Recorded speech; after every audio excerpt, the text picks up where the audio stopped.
Hey guys, what's up? Bisectatron here from OneHive Gazette, here with my next video, and I just want to start off this video by saying that unfortunately the replays were wiped from the little balancing update that came out, so I don't have any attacks. So today we're doing another defensive video. I'm not sure what tomorrow's going to look like because we don't start our next search until tomorrow, which is for the Arranged War this weekend, which I am in, by the way, so I should be able to provide a live attack, hopefully, and maybe some other live action from that war, as well as some base destruction, recaps, all the usual stuff. So the attacking side of the channel will be back as soon as that war gets going.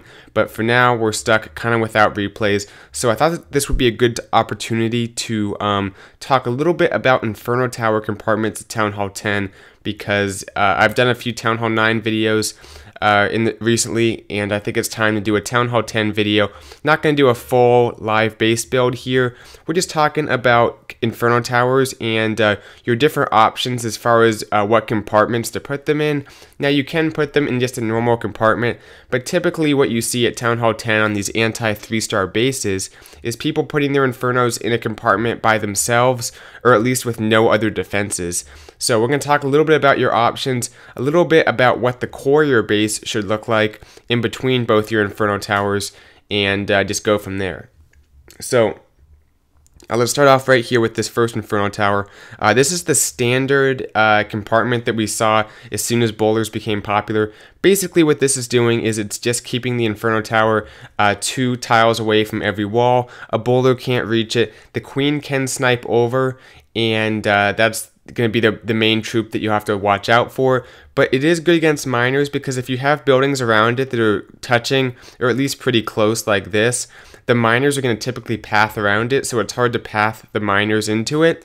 But when the miners do get there, there's not a whole lot of things stopping them from taking out the Inferno pretty quickly, unless you put some skellies there or something. So all around, it's basically a good compartment. It's not that big, which helps for your base design, and it can defend pretty well against bowlers and miners. But if there is a building here, I think the bowler on their second bounce can sometimes hit the Inferno. I think the reach is there, so keep that in mind. This one down here, we'll just move this Inferno on over. This one is the same thing, except it's only on one side of the Inferno. On the bottom right, you can see it's just touching the wall. So if you want to have a more compact base, you can go ahead and go with this. Now, I would recommend putting some giant bombs in this area right here, because it's probably people are going to come on one side of the base and try to make their way through your core, because this Inferno is so accessible, assuming this side is facing the core right here, which it probably will be. But it's another good way to adjust that for a more compact base, because compact bases do work well and they can throw people off a lot. This is for a more spread out base, and I'll go ahead and move this Inferno over briefly right here. This is for a more spread out base, and you can put, a builder's hut or just a few walls right here even. And this is defending against a queen charge. Now, we did have the update. I don't know what queen charges are going to be after the update, so it might not make sense to use this anymore. But basically, if the queen is out here, she can't reach the Inferno Tower because it's 4 tiles between the Inferno and the wall. So you want to have that long side facing towards kind of the exposed part where it's closest to being to the outside of the base. So this was popular a little while back. It might not be as important now, because we might not see as many queen charges, but it's a good way to protect that Inferno. Even if it's not a queen charge, even if just the queen's in the kill squad, she can't reach it over those walls. So anyway, those are the 3 kind of compartments that are pretty similar in that respect. This one now is starting to put trash buildings inside with the Inferno, and the main reason we started seeing this is because of miners. If people can get miners into your Inferno Tower, it'll go down pretty quickly, but if you have some HP right next to your Inferno Tower, the miners get stuck on that. You can put some skeleton traps too, and that way the miners are going to be up on these high HP buildings for a long period of time, meaning they won't get the benefit of the heal from dipping down, and hopefully there's other defenses nearby to start targeting those miners and starting to do some damage to their health, because the Inferno honestly doesn't do a whole lot of damage. It just blocks the heal.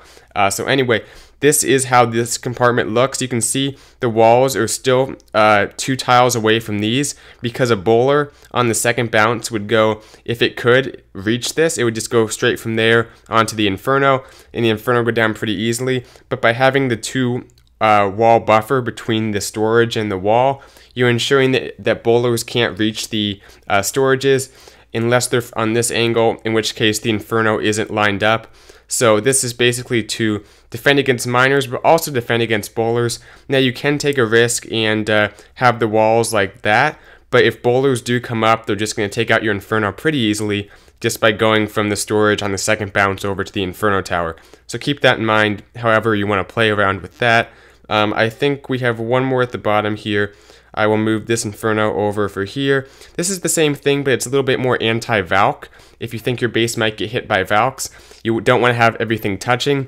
So this way, unlike the previous one, it's not in a Valk magnet. It's not going to pull those Valks in because the buildings aren't touching down here.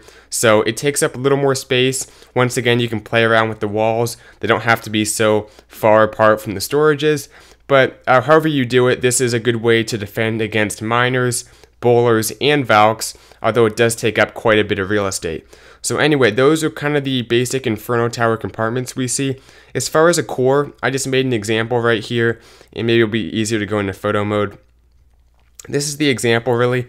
You can see that wizard towers are pretty good in the core alongside high HP buildings, and basically what the wizard towers and the high HP buildings do is they provide something for miners to get stuck on.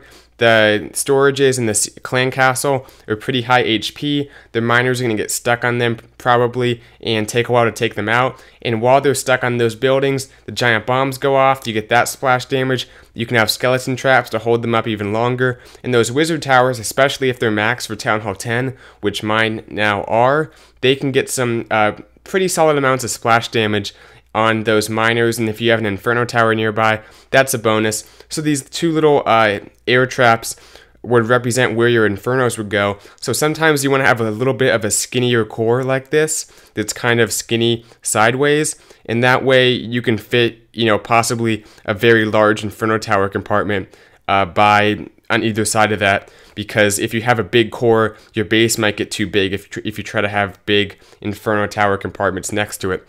So that's an example for the core. I still like having giant bombs in the middle. I think it's a good way to defend against pretty much the meta for Town Hall 10 ground attacks, which is Valks, miners, bowlers.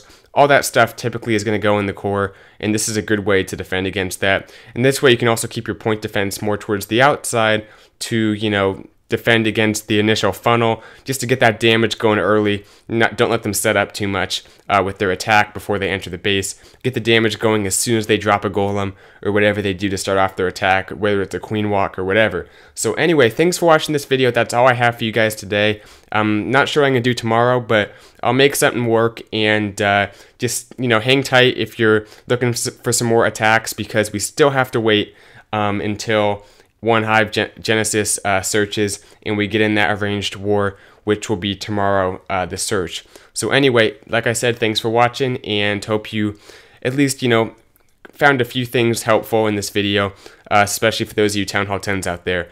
And I'll see you guys later. Bye, Sectatron out.